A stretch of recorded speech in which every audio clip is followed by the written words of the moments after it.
Olá pessoal, eu gostaria de inicialmente agradecer o convite, né, em especial ao professor Sérgio Barra, que junto com toda a equipe e comissão organizadora me deu a honra de participar deste evento e estar agora conversando com vocês sobre um assunto que eu gosto muito, que é a redação científica, ok?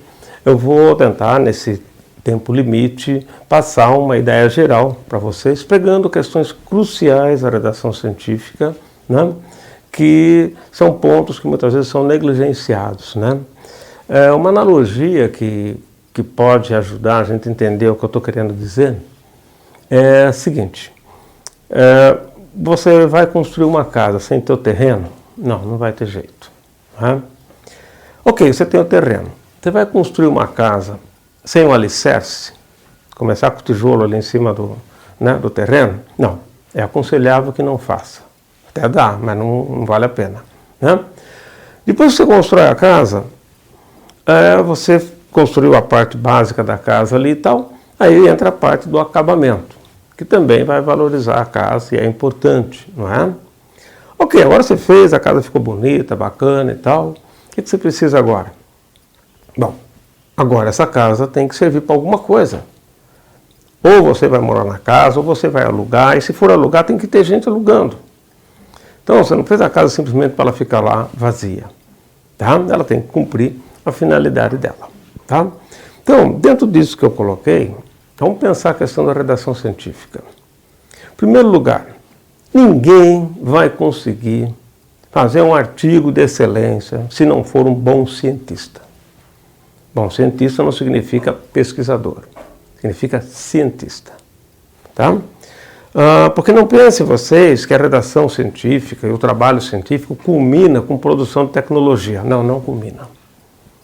Tá? Ele não culmina com produção de tecnologia. Ele culmina com conhecimento, que é matéria-prima para a educação e para a tecnologia. Então a ciência faz isso. Isso é ciência. Tá? Lógico que a ciência empresta seu método que ela usa, né, para examinar ideias e definir conclusões, que é o conhecimento que vai sobrar depois, não é verdade? Então ele tem um método muito bom, um método criado há muitos anos, e esse método é muito forte, né? Porque ele passou durante alguns séculos tentando evitar os nossos erros de pensamento, nossos erros de raciocínio, não é? E então ele é um método muito bom. Então, lógico que eu posso usar esse método para outras coisas. Por exemplo, para testar uma tecnologia. Eu quero saber se esse equipamento realmente funciona. Eu quero saber se de fato o que aconteceu lá no ambiente foi produto da tecnologia que eu coloquei, do produto que eu coloquei lá dentro, enfim, seja o que for. E para isso você tem que fazer um teste usando o quê? Metodologia científica, porque tem menos chance de erro nas conclusões. Tá? Então não é porque você usou metodologia científica para testar um produto que você fez ciência, certo? Agora, é lógico que eu posso ter um produto produzido, aí eu analiso aquele produto, né? E percebo algum princípio nele que é inovador. Esse princípio é um conhecimento. Esse princípio pode ir para a ciência, esse princípio pode ser patenteado, pode ser vendido, né? Então veja, a hora que você faz uma pesquisa, você faz para produzir conhecimento. Conhecimento que pode ser usado amplamente, né? E esse conhecimento produzido, ele está ligado, né, ao produto do cientista, que é o conhecimento. Agora perceba o seguinte, adianta o indivíduo fazer uma patente? Olha, o indivíduo tem que fazer patentes. Sim, mas o que adianta fazer patente se o produto não anda?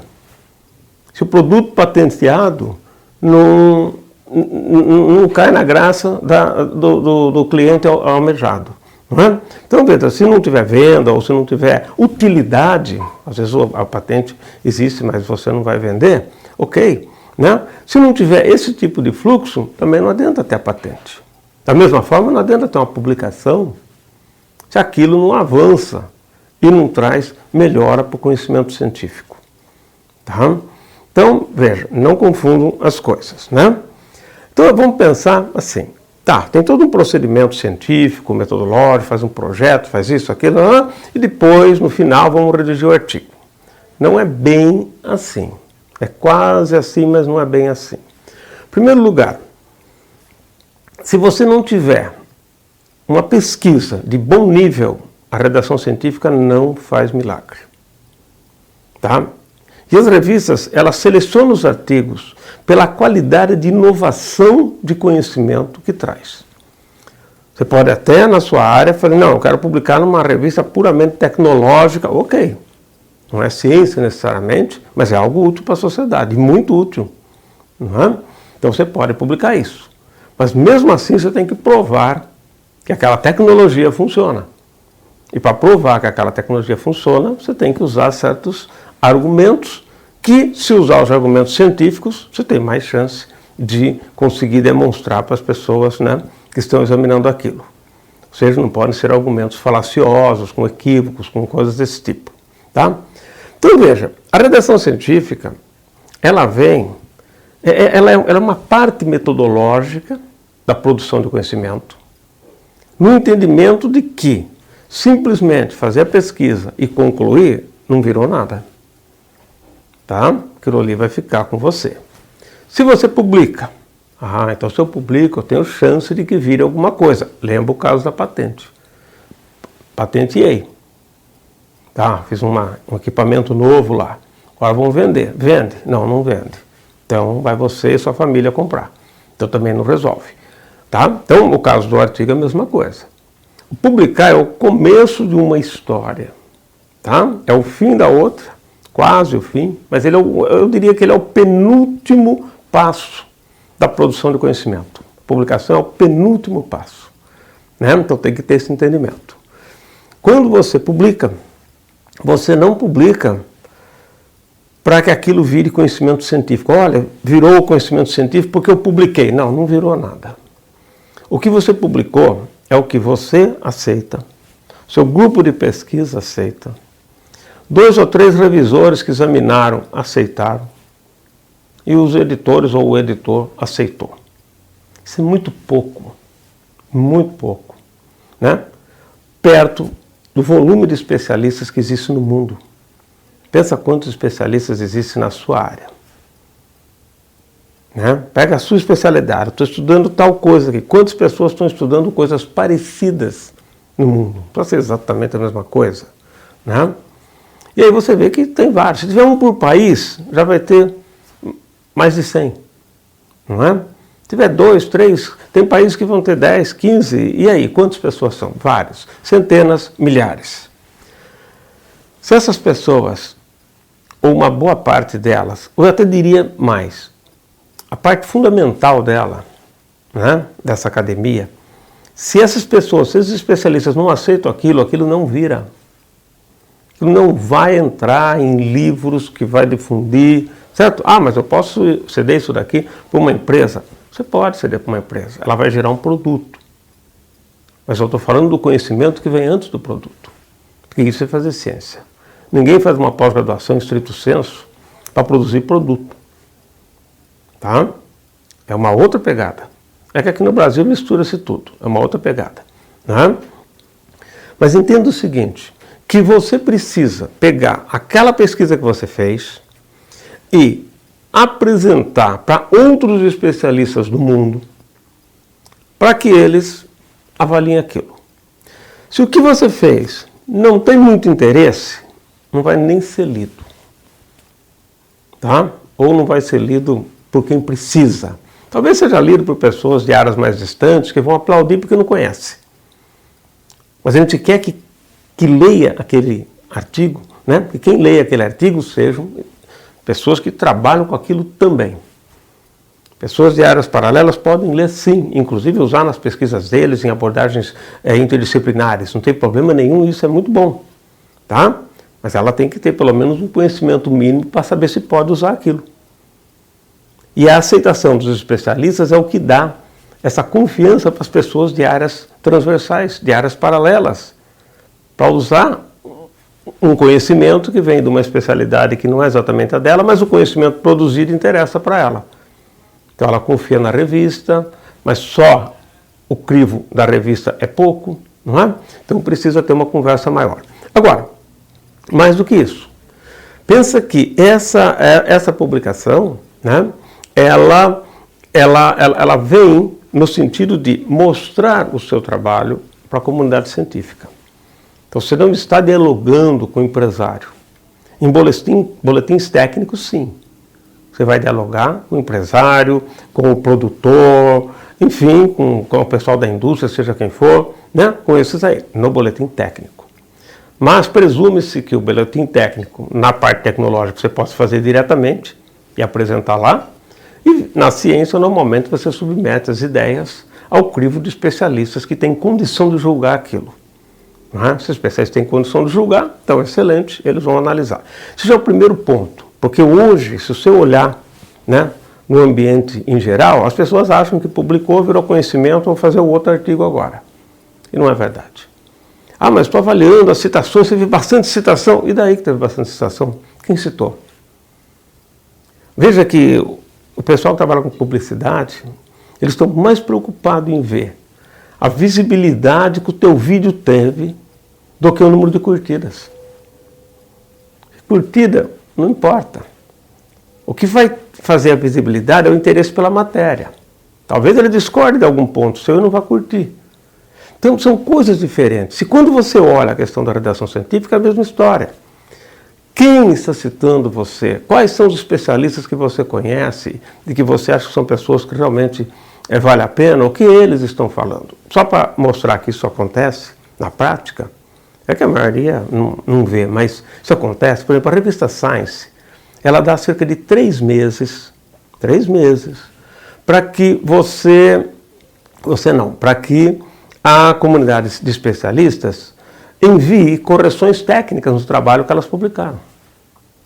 Depois disso, esses boletins técnicos, essas notas técnicas, na verdade, já não vem. Agora já faz 3 meses, numa revista boa como a Science, não tem sentido o especialista descobrir o artigo depois de 4 meses. Isso é inconcebível com o especialista. Quem não é da especialidade, ok, pode conhecer daqui 2 anos, mas o especialista não. Tá? Então, tem esse ponto que tem que ser visto.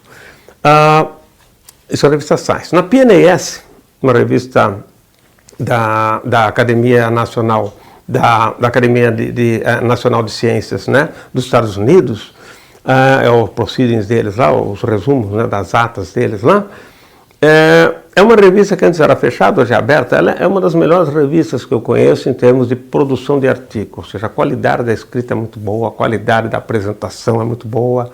É uma revista dificílima de publicar, muito fechada por vários outros motivos, tem seus probleminhas também, mas é uma revista que vale a pena. Ela dá 6 meses para receber essas correções técnicas. Então veja, tem revistas que não sabem nem que isso existe. Né? Mas se nós formos nos guiar na média, nós nunca vamos subir nada. Né? Tem que guiar acima da média para que a coisa vá para frente.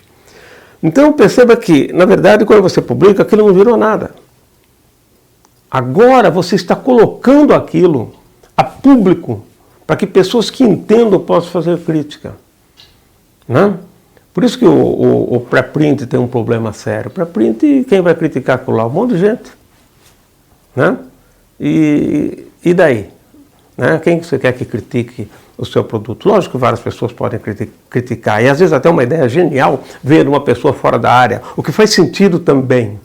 Mas você não pode esperar isso num artigo científico. Por exemplo, você faz um artigo, chega numa certa conclusão, excelente, tudo bonitinho, eu leio, como eu não sou da área, eu achei que estava legal também, ok, mas você usou uma técnica errada, uma técnica que está ultrapassada, uma técnica que não mede exatamente aquilo, e quem não trabalha com aquilo não descobre isso. Então, se quem não conhece aquela técnica não lê seu artigo, não tem saída. Né? Então é fácil as pessoas acreditarem nas coisas. Ok? Bom, feita essa introdução, vamos analisar o seguinte. Como que a gente monta esse artigo? Né? Alguns dos preceitos que nós temos. Em primeiro lugar, diferencie projeto de pesquisa de artigo para publicar. Tá? E o que eu falo para artigo para publicar vale para tese, vale para TCC. Se o Brasil pensasse nisso, hoje o Brasil estava ótimo em ciência. É que TCC é qualquer coisa, porque qualquer um faz, tadinho do aluno não sabe pensar. Vai para mestrado, doutorado, tem que fazer porque tem data para defender, se tiver ruim, publica assim mesmo, porque senão não defende a tese e vira esse negócio. Não é? Ah, mas aqui na tese é diferente, no artigo é outra coisa. Não é. É a mesma ciência, é o mesmo argumento, é a mesma conversa. Tá?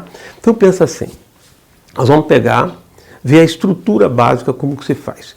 Projeto é uma coisa. Eu fiz meu projeto. Tudo que eu fiz no meu projeto vai para o meu artigo? Evidentemente que não. Lembra disto, o cientista não quer saber o que você fez. Ele quer saber o que de interessante você tem para dizer a partir do que você fez. Isso é fundamental. O artigo científico não é um relatório do que foi feito. É como preparar a aula. Você lê várias coisas e seleciona o que vai para a aula. É isso. Ah, mas então você está falando para a gente juntar os dados que deram certinho e apresentar? É e não é. Você não pode tirar nada do seu trabalho que negue o que você está falando, que enfraqueça o que você está falando. Se tem coisas que enfraquece ou que nega, você tem que colocar no seu trabalho. Olha, o único que vigia é Deus, se você acredita. Se não acredita, você está livre para fazer sacanagem. Mas não é a proposta. Por isso que a honestidade intelectual é ponto fundamental. Porque nem sempre os revisores conseguem descobrir certas coisas. Tá? Max Planck acho que falava isso. Max Planck falava assim, o cientista não é o mais honesto dos homens, mas a ciência dá um prêmio imenso para a honestidade. Qual é o prêmio? Que aquela conclusão vai demorar para cair. E talvez caia só depois que todo mundo morreu, você e seus colegas. Então veja, é esse o ponto. Não é? Então, pensa assim, você fez o projeto, pega, de repente você encontra um negócio mais interessante do que estava lá no seu objetivo. Esquece o seu objetivo inicial. O fato é que deu para produzir este conhecimento. É isso que a ciência faz e é isso que os grandes cientistas no mundo fazem. Mas sem enganar, sem fazer sacanagem. Né? Aquela visão escolar que nós temos, olha, mas meu objetivo era esse, eu posso mudar o objetivo agora na tese? Óbvio que pode. Justificativa, porque o discurso mostrou que mudou o assunto, que mudou a proposta, acabou. Né? Então nós temos uma visão muito escolar do processo de produzir ciência. Isso não funciona. Isso trava a gente. Às vezes a gente põe coisas lá porque estava no projeto, tem que publicar e no final das contas você estraga o seu trabalho. Lembra que o trabalho ele tem que ser algo extremamente coerente internamente. Não pode ter nada sobrando e nada faltando. Tá? Então tudo que é necessário tem que estar lá. Mas nada além disso. O discurso tem que ser logicamente conectado, né?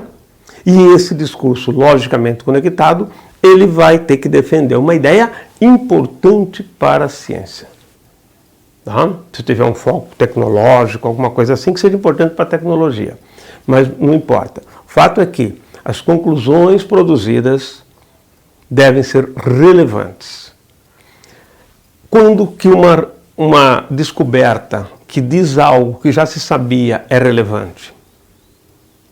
Geralmente não é. Mas ela pode ser relevante quando aquela descoberta que já existia, ela é tênue. Alguém fez e ninguém mais fez e ficou só na mão daquele grupo. Será que é uma coisa daquele grupo ou realmente é algo que existe? Ou 3, 4, 5 fizeram, mas deu uma certa controvérsia e entrar com um trabalho, com uma metodologia melhor, deixando mais robusta do que as anteriores. Nesse ponto tem novidade. Tá? Agora, quando todo mundo mais ou menos já aceita o que está lá, fazer um trabalho só para mostrar que aqui também funciona, dificilmente você vai atingir uma revista muito boa. Tá? Então, veja, tem que ter um grau de novidade. Se pergunte sempre, o que eu estou trazendo aqui dentro que ninguém trouxe ainda e que merece a publicação? Isso tem que estar ali dentro. Tá? Se não tiver isso, não adianta. Não é porque está certo que tem que ser publicado.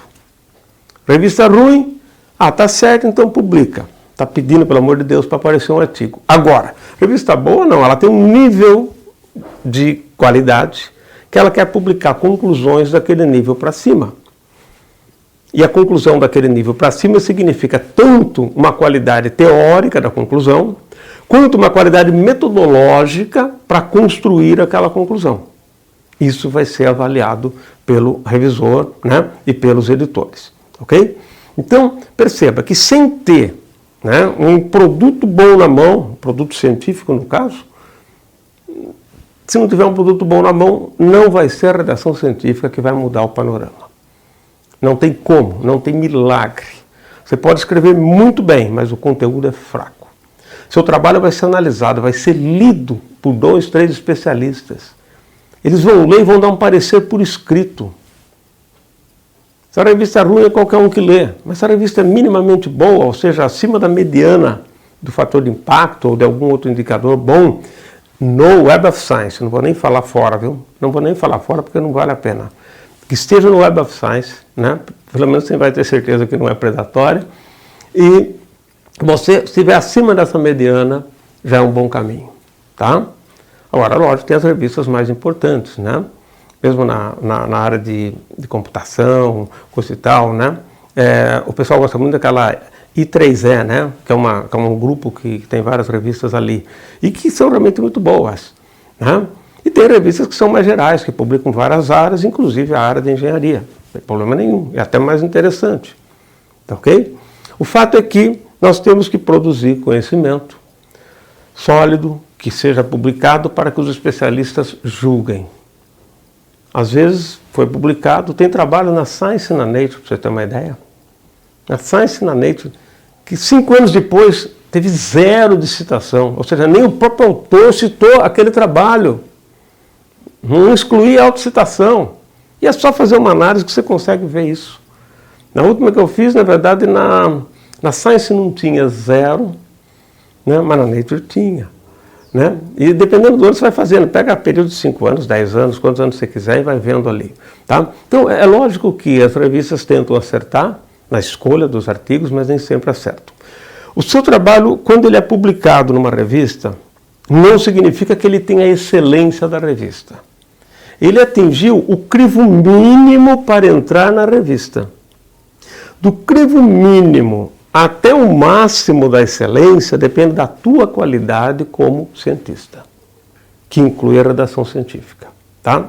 Depende disso, tá?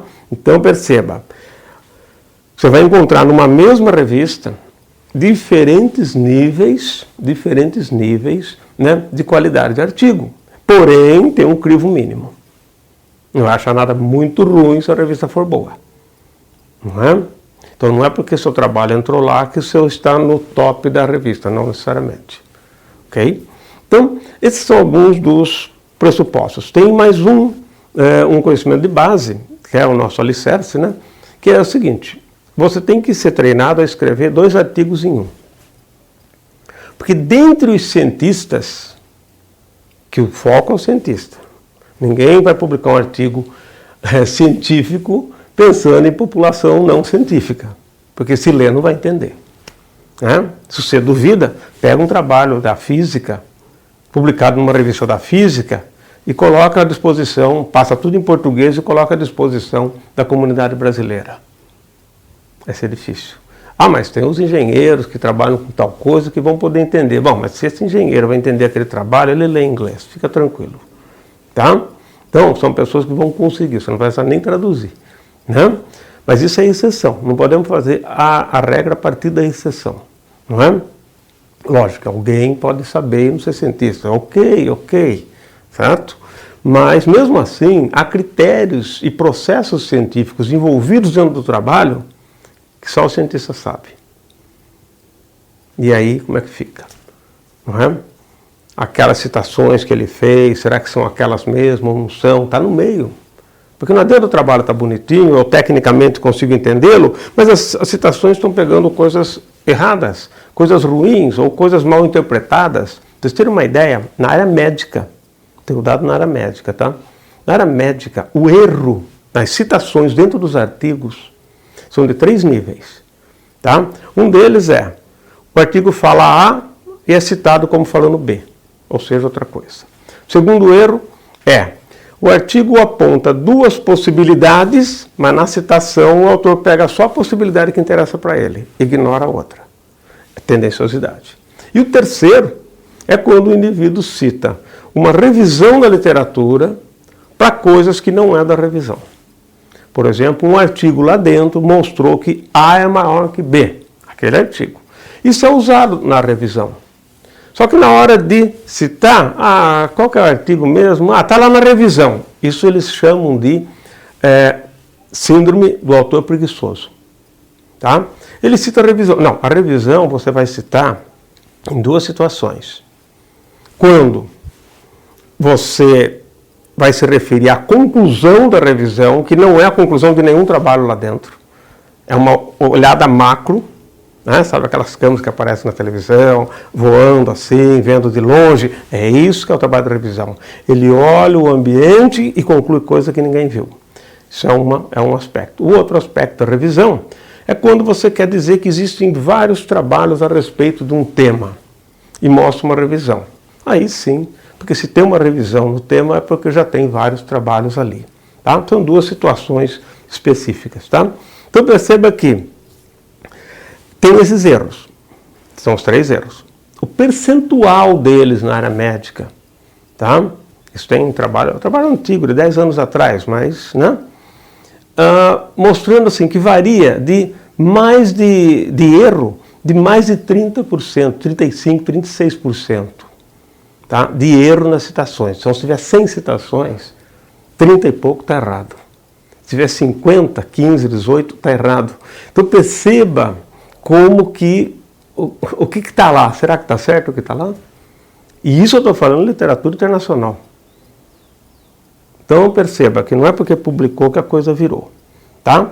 Então, nós temos que ter esse entendimento e entender que nós fazemos 2 artigos. Um artigo para o especialista e um artigo para o público de áreas correlatas.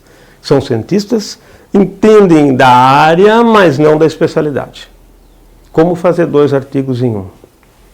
Tudo que for muito específico do artigo, que um cientista de área correlata tenha dificuldade de entender, você coloca como material suplementar.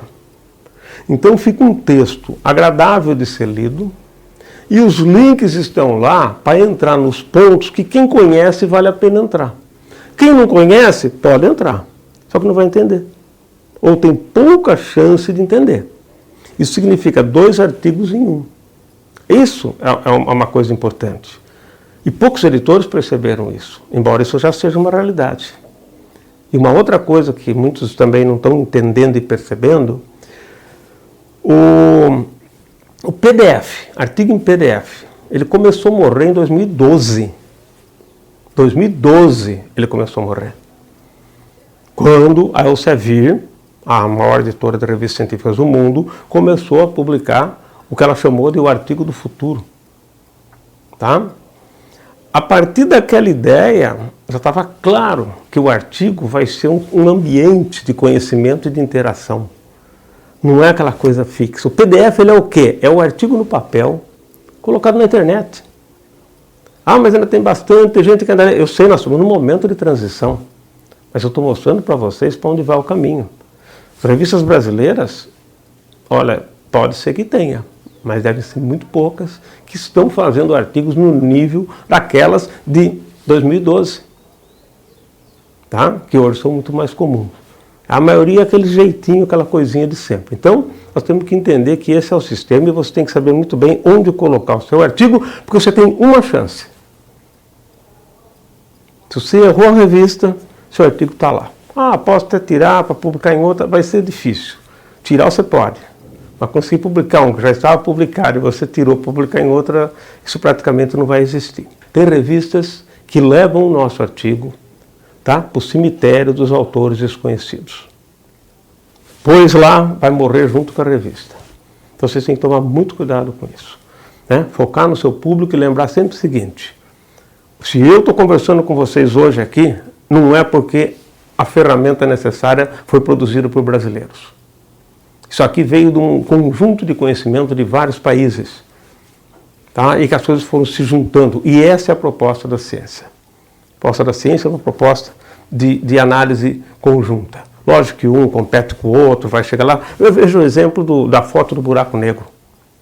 A foto do buraco negro foi um empreendimento internacional, né? E se não fosse assim, não ia conseguir montar aquela história de um telescópio como se fosse o próprio planeta Terra, né? E um pouco lá e aqui, toda a sincronização e tal. Não é a minha área, não conheço também, mas eu só posso dizer para vocês que das informações que eu tenho, o caminho da ciência é nesse sentido. Agora, a sua função, mesmo trabalhando num grupo restrito, é você pontuar e trazer conhecimento. Isso vai ser usado por outros e essa interação existe naturalmente. Se seu trabalho é ignorado, né, e muitas vezes o seu trabalho está certo, mas foi ignorado. Às vezes até por paradigmas diferentes. Olha, você está 20 anos na sua frente, publicou o trabalho hoje, azar seu. Esse trabalho vai ficar escondido. Esse trabalho o pessoal não vai ligar. Ah, mas daqui 20 anos vão descobrir o trabalho. Pode ser, e se eu não descobrir? A gente nunca sabe se aquilo é algo genial ou uma grande besteira. Não tem bola de cristal. Ok? Feito isso, agora é mais simples. Agora eu vou mostrar nessa praticamente meia hora que sobra para a gente, alguns detalhes da estrutura do trabalho em si. Tá? Então vamos lá. Eu venho aqui na lousa porque eu gosto de rabiscar, maneira de professor, né? Então eu vejo o seguinte, o trabalho, vamos pegar o sistema mais tradicional que tem. Ó, você tem dois sistemas de pensamento. O principal, tá? Tem as analogias também, mas dentro do pensamento lógico você tem dois. Ou você tem uma ideia e vai a campo para testar essa ideia por meio das evidências, porque não adianta eu falar 1000 coisas e aquilo, né? A teoria é boa, mas a hora que ela vai para a prática e ela mostra efeito, as pessoas realmente começam a olhar melhor para ela. Ok? Então, eu posso ter uma ideia e sair a campo para testar essa ideia, ver se ela condiz, se a prática condiz com o que está lá na ideia. Isso é um tipo de raciocínio dedutivo. Primeiro eu penso a ideia, tenho por algumas razões e pá. Dentro da filosofia isso vira um problema. Para nós cientistas não é um problema não, é uma ferramenta. Aí acabou o problema. E a outra forma é você estar vendo coisas e das coisas que você está vendo, de repente surge uma ideia que você não podia imaginar sem ter visto aquele fato acontecer na sua frente. É a indução. Ou seja, do particular você consegue bolar uma generalização. Tá? Enquanto os filósofos ficam, cada um, ou eu sou desse ou eu sou daquele, e um briga com o outro, na ciência a gente fala, ó, as duas coisas acontecem. Você está fazendo um negócio, aparece um negócio inusitado, te dá uma ideia, óbvio. Eu não tive aquela ideia antes. E isso acontece. Quem está na prática da ciência sabe que isso acontece. Então a indução acontece? Acontece. E a dedução também. Eu penso em hipóteses, penso em ideias e vejo isso. Tá? Essas duas vertentes, elas podem estar dentro do seu trabalho. Seu trabalho não precisa ser de uma delas. Pode juntar as duas na boa. O importante é, eu tenho um problema legal, pensei numa pergunta que é importante ser respondida para ajudar na solução desse problema, estabeleci o objetivo da minha pesquisa, executei e está aqui a resposta. Todo trabalho científico, ele tem que trazer uma resposta. Tá? Fazer um trabalho para dizer, olha, então a gente não sabe o que deu, quem sabe sim, quem sabe não, é dar palpite. Tá? Então ele tem que trazer a resposta. Quando termina o trabalho? Quando acaba a bolsa? Não. Termina o trabalho quando você tem a resposta, com a melhor fundamentação que você pode, e fala, é esta a resposta. E se a comunidade aceitar, aquilo fica, se não aceitar, aquilo morre. Né? Então veja, grosso modo, o trabalho, eu não vou falar, não vai dar tempo de eu explicar como que é na área teórica, na física teórica, por exemplo. Tem toda uma outra forma de argumentação, eu vou focar mais na parte que usa evidências factuais, fatos, que pode ser ou para testar uma ideia, uma hipótese, ou daquilo lá você consegue descobrir alguma coisa que vira uma conclusão também, que é uma ideia que só não é hipótese porque ela já nasce testada, né?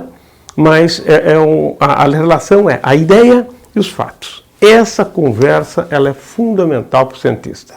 Inventar ideia é fácil. Fazer a ideia, conversar com os fatos, não ser derrubada por eles e trazer entendimento, isso é difícil. Tá? E é esse o objetivo do cientista. Então, veja, você vai ter um trabalho, que você vai ter uma introdução, vou chamar aqui, ó, introdução, tá? Essa introdução, ela tem um objetivo, ela mostra o objetivo do trabalho, tá? Esse objetivo conduz você aos procedimentos, vamos chamar de material e métodos, chame como for, né? Que te faz bolar a pesquisa propriamente dita.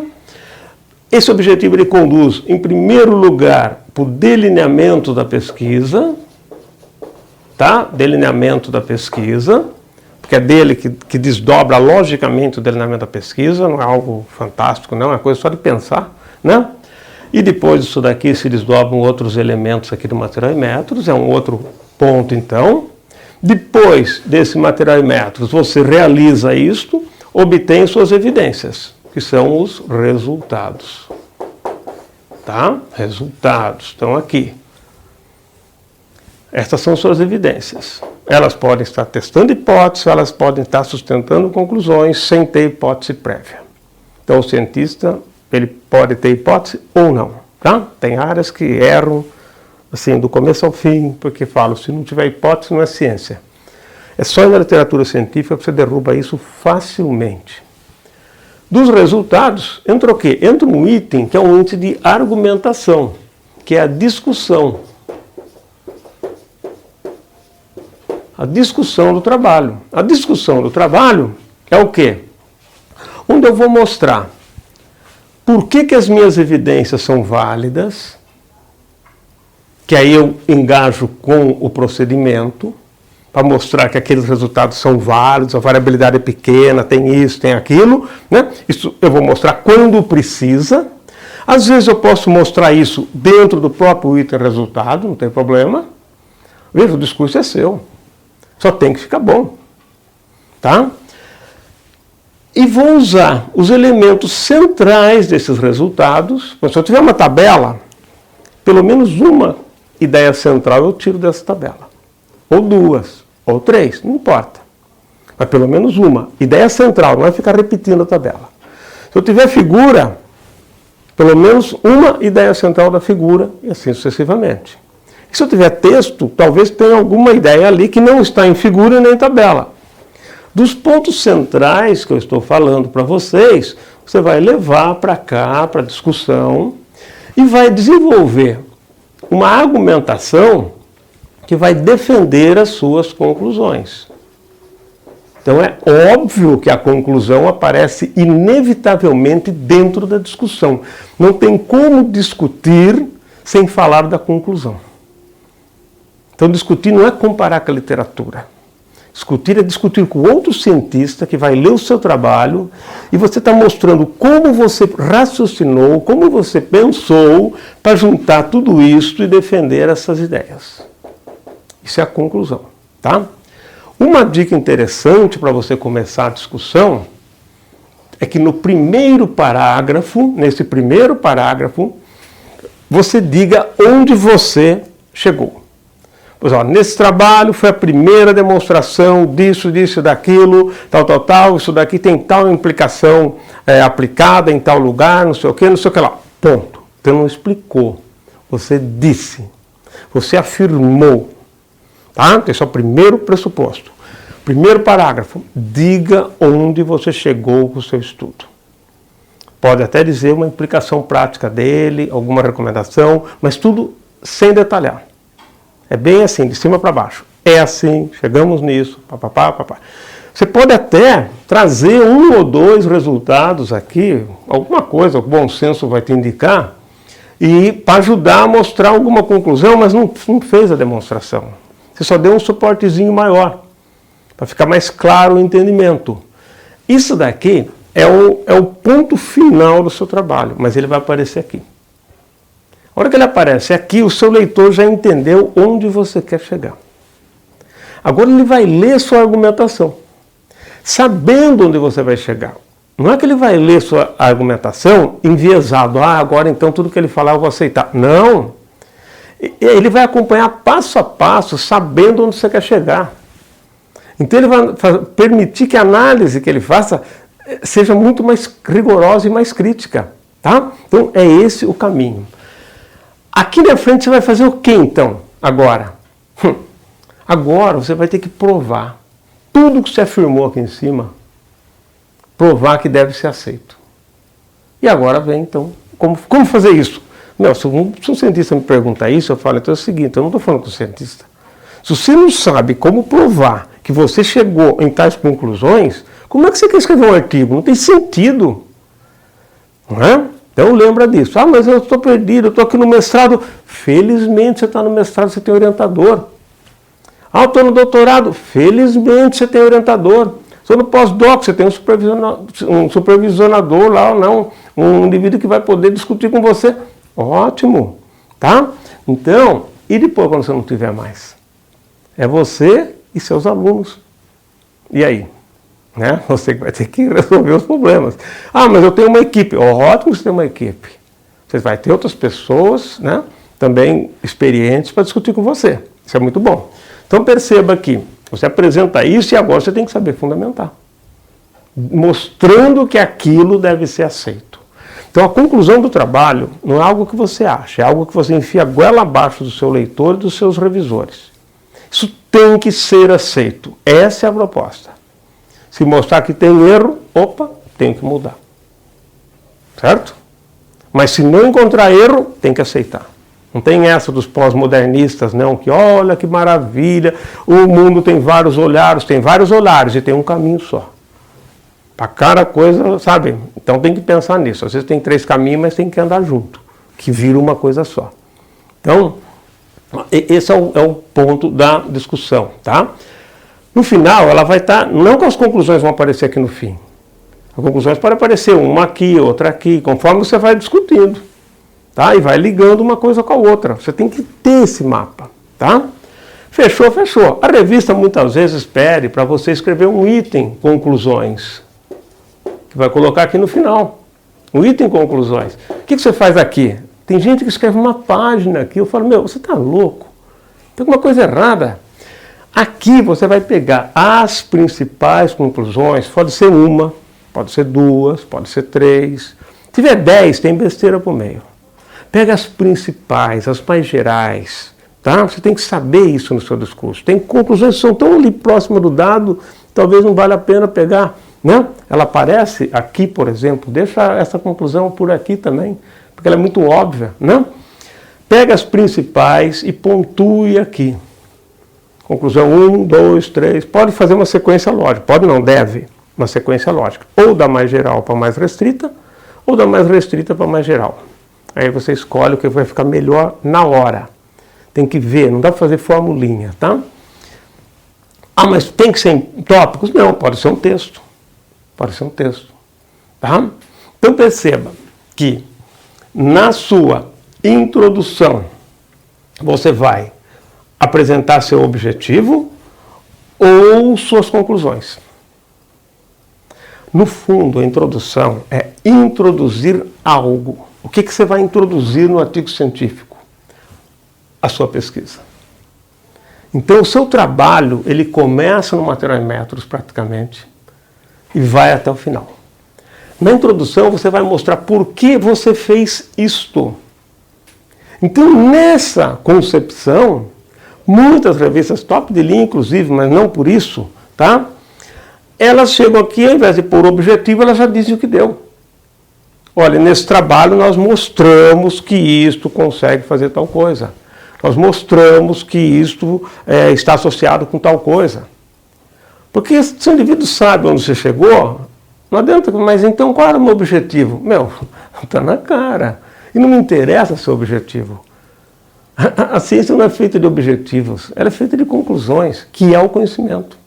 E esse conhecimento, se é feito, vira conhecimento científico. Senão ele desaparece. Fica publicado, vai lá para o currículo Lattes, mas não vale nada. Por isso que eu falo, não adianta falar, fulano tem 400 artigos publicados. Tem mesmo. Se for corrupto, tem 600. Óbvio, porque não tem como. Não tem uma matemática aí, que se você quiser produzir o artigo, né? Não tem jeito, não tem jeito. O que acontece é, eu tenho um equipamento, empresto equipamento, todo mundo que usar o equipamento me coloca de coautor. Como eu já sou corrupto aqui, então também nem ligo se está publicando coisa boa ou coisa ruim. O importante é mostrar que no Lattes eu tenho 600. Então, esse tipo de pensamento, ele torna o sistema científico brasileiro ineficiente. Porque produz coisas que não vira. Então, a ciência cai lá para baixo. Porque a produção do artigo tem custo alto. É muito dinheiro, entende? Tem a pesquisa, tem todo o salário de quem está envolvido, bolsa. Pega todo o sistema, 2 anos com isso daí, gasta muito dinheiro. E se aquilo não vira, puxa para baixo. Pensa na relação de eficiência, tá? No conceito de eficiência. Então, a introdução vai mostrar isso. O que você vai mostrar? Olha, você vai mostrar o que você vai resolver. Você vai mostrar aqui em cima o que você pretende resolver e por que isso é importante de ser resolvido. Normalmente, quando você escreve assim, ó. Pegou seus dados, analisou, viu essa história que tem aqui, sabe, entendeu tudo isso. Agora que você entendeu tudo isso, você vai escrever seu trabalho. Eu sugiro que antes de escrever, e eu sei que a maioria não vai fazer, eu falo, se vira, problema seu. Então não venha reclamar para mim. Agora, se fizer, vocês vão perceber a diferença. Pega isso aqui, faça uma apresentaçãozinha de 10 minutos, 15 no máximo, e repita essa apresentação em voz alta, para a parede, se não tiver gente que queira ouvir, para quem for, para o gato, para o cachorro, faça essa apresentação em pelo menos umas 15, 20 vezes. A hora que você não aguentar mais falar, por quê? A hora que você está falando, você percebe o que você sabe e o que você não sabe. Se você está escrevendo algo e você não sabe o complemento ou a base daquilo, você vai interromper a redação para buscar coisas e aí você acabou com o seu trabalho. E vou dizer uma coisa para vocês são da engenharia. Vou falar aqui uma coisa muito séria para vocês. Nenhum software de redação científica vai conseguir passar na minha mão, da área de vocês e de que área for, sem que eu mostre que ele podia ser melhor. A saída não é software para escrever artigo, isso não existe. Talvez daqui 80 anos, 60 anos, eu já vou estar morto, daí pode ter. Mas o que eu quero mostrar para vocês é o seguinte, o dia que isso daí tiver pronto, nós não vamos não precisar mais pensar em mais nada. Estou tentando fazer um app ligado à redação científica, só que a inteligência artificial, ela vai vasculhar o que tem por aí. Eu falei, não adianta ela vasculhar. Aí só de objetivos tem, sei lá, 60%, 70% de errado na literatura internacional. Então não adianta você ver o que está acontecendo. Você tem que absorver os conceitos. Os conceitos não estão na maioria. Os melhores conceitos estão geralmente na minoria. Os piores também estão na minoria. Minoria de cima e minoria de baixo. Né? Então perceba que, uma vez eu peguei o pessoal da Unicamp mandou para mim um programinha que identificava as partes de resumo. Eu falei, bom, o melhor programinha que identifica as partes de resumo é a cabeça do cientista. Ele bate o olho e já sabe o que tem lá. Ele já sabe o que é metodologia, o que é resultado, ele não precisa disso. Né? Mas enfim, tinha lá o tal do programinha. Aí o que eu fiz de sacanagem? Eu peguei um resumo da revista Nature e coloquei no programinha. O programinha ficou louco. Ele pegava o resultado, falava que era objetivo, pegava isso, falava que era... Por quê? Porque fugiu do padrão. Tá? Fugiu do padrão. E fugiu do padrão, mas não tem padrão em redação científica. O que você tem? Eu mostrei isso daqui para vocês, que é um modelo. Tá? Ainda vai sobrar um tempinho e vou falar de um outro. Mas veja bem, esse modelo aqui, que é muito comum em várias áreas, inclusive na engenharia, mas a engenharia tem uma outra pegada também, veja o seguinte, como você vai fazer isso? Como você vai conduzir esse discurso? Primeiro você sabe isso, depois você vai ver a escrita. Se você precisar que uma empresa corrija o inglês para você, você está perdoado. Porque você provavelmente não nasceu nos Estados Unidos e nem em país que fala o idioma inglês. E não adianta ter nascido. Quantos brasileiros escrevem bem português? Não adianta passar 5 anos nos Estados Unidos, voltar e ficar corrigindo o trabalho dos outros achando que sabe inglês. Não sabe inglês.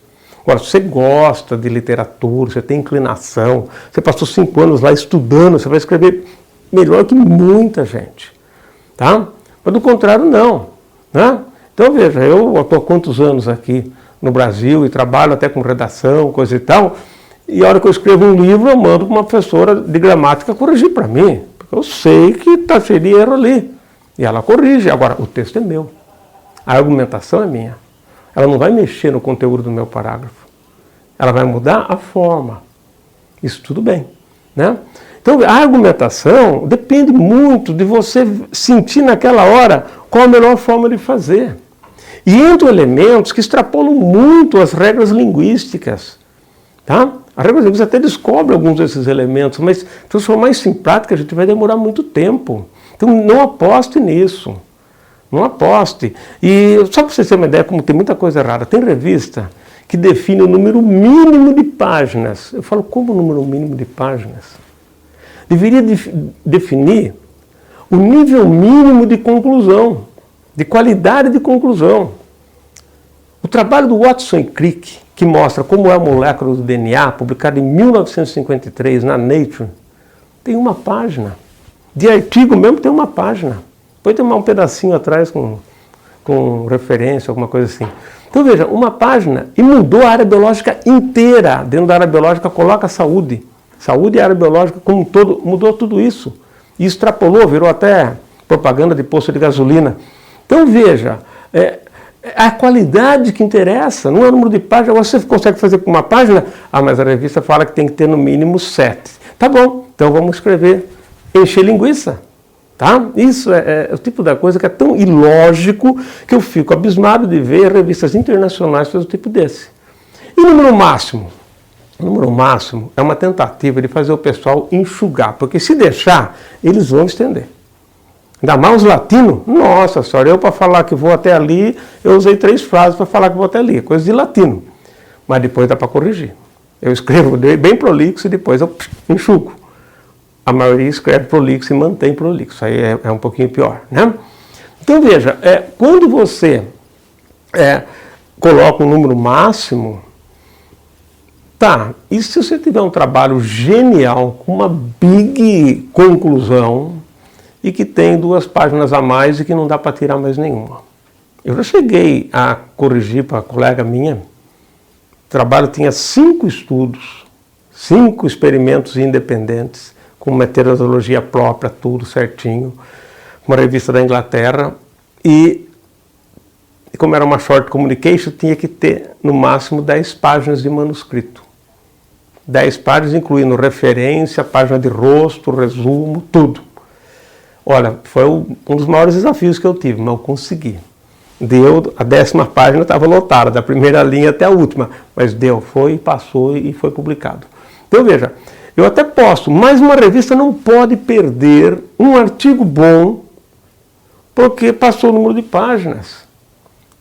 Uma vez um revisor começou a corrigir, um editor, na verdade, que eu fui convidado para escrever na revista, uma revisão, uma revista dos Estados Unidos, da minha área. Ele me convidou, e é um volume especial que ia sair, eu escrevi o artigo e escrevi bastante.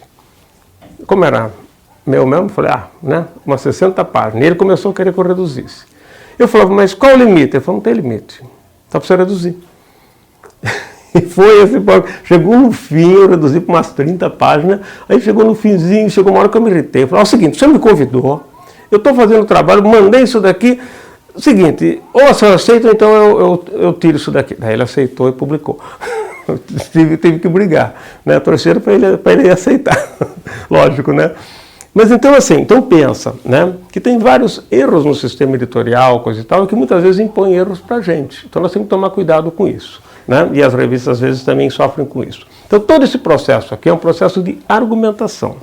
Daqui até aqui no final, nessa faixa aqui, você vai defender as conclusões. É um argumento. Tudo que você está colocando aqui são premissas para concluir o argumento, mostrando as conclusões. E esse aqui, a introdução. A introdução, ela é um outro argumento para mostrar a validade do trabalho. Por que foi feito? Só que o porquê foi feito não é suficiente para defender conclusões. Porque se fosse, não precisaria de tudo isso daqui do meio. Tá? Então esse é um ponto. Só para pegar um detalhe que é muito comum, na ciência existe, é normal, mas assim, que é muito comum dentro da área, de algumas áreas, pelo menos da engenharia, que eu tenho visto, né, eu não conheço profundamente a área de engenharia, me desculpem por isso, é o seguinte, muitas vezes o indivíduo bola um modelo explicativo de alguma coisa.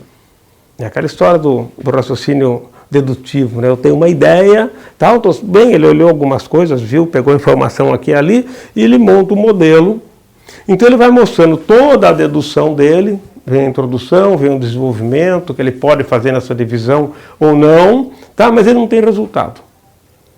Ele tem todo o desenvolvimento lógico-matemático que conclui no final que aquele modelo funciona. Isso é o que você faz na física teórica e na biologia teórica, você não precisa ter as evidências, né? E essa construção é muito parecida com a construção, muito parecida não, ela é igual à construção que se faz na filosofia. Eles trabalham muitas vezes sem evidências e só com palavras ou números e lógica, tá? E no caso da engenharia, da física, não é diferente. Você trabalha com números, muitas vezes, palavras e números.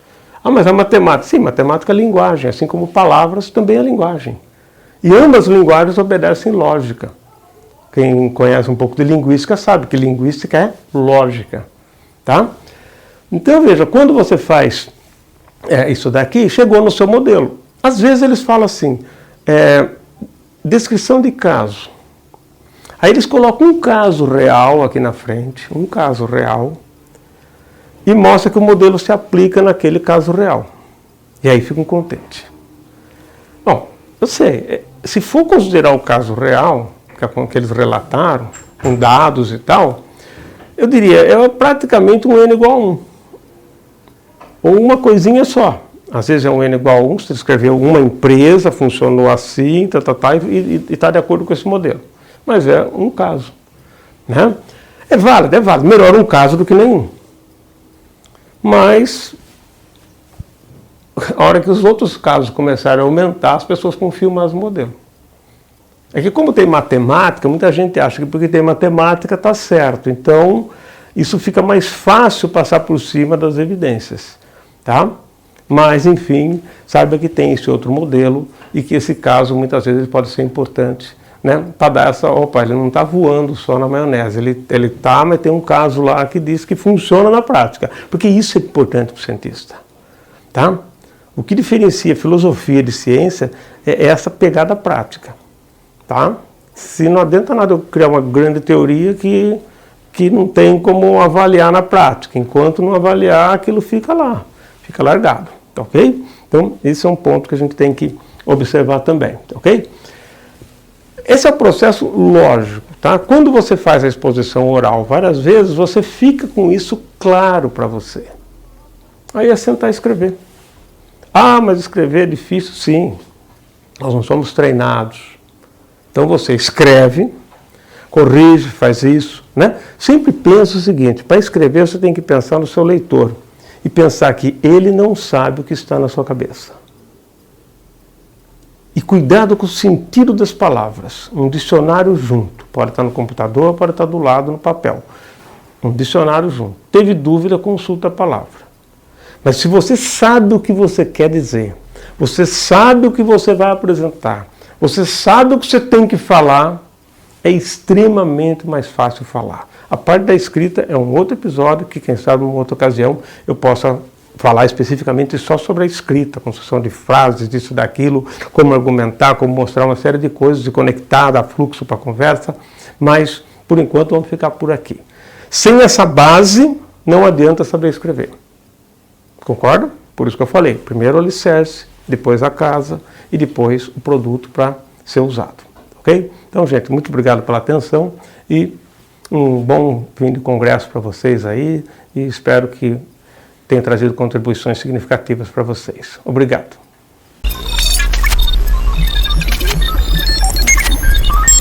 Accepted.